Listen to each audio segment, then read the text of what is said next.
যশৱন্ত সিং নৰেন্দ্ৰ মোদী আদৱানী তেওঁলোকে ৰাইজক দেখাই পেলাই গৈছে চৰকাৰী দায়িত্বত গৈছে গতিকে এই কথাবিলাক ইমান এজন senior MP deputy leader of A party মণিপুৰৰ বিষয়ে ইমান সংসদত কয় তেওঁ যদি আপেল আৰু কমলাৰ পাৰ্থক্য বুজি নাপায় অহাকালি যদি ভাৰত পাকিস্তানৰ কিবা আলোচনা হয় তেলে পাকিস্তানৰ প্ৰধানমন্ত্ৰীটো ভাৰতত আহিব ভাৰতৰ প্ৰধানমন্ত্ৰীও পাকিস্তানত যাব কিন্তু ভাৰতৰ প্ৰধানমন্ত্ৰীজন যেতিয়া পাকিস্তানত যায়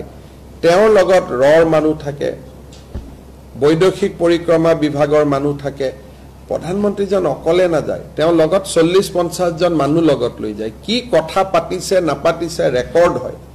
আৰু দিনৰ পোহৰত যায় এটা যদি আপোনালোকে কয় যে আপেল আৰু কমলাৰ মাজত কম্পেয়াৰ কৰ সেইটো নহয় নহয় ৰাষ্ট্ৰৰ দায়িত্বটো আমি তেতিয়া ক'ব পাৰে যে ইণ্ডিয়ান আৰ্মিওটো পাকিস্তানৰ ভিতৰত যায় আক্ৰমণ কৰিবৰ কাৰণে গতিকে ৰাষ্ট্ৰৰ দায়িত্বত যোৱা আৰু সুপে সাপে যোৱাৰ মাজত বহুত পাৰ্থক্য আছে আৰু তেখেতে কোন কোন গৈ আছে তাক জাস্টিফাই কৰিব খুজি আছে তাৰমানে তেওঁ যোৱাটো হয় নেকি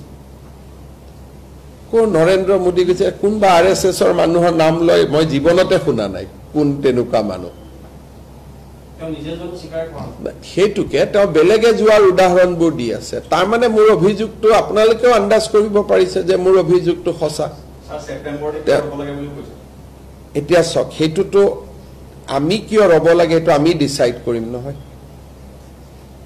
তেওঁ সোনকালে কৰোৱাব খুজি আছে যাতে মই প্ৰভুক হৈ কাগজ পত্ৰ নোহোৱাকৈ আপোনালোকক কৈ দিওঁ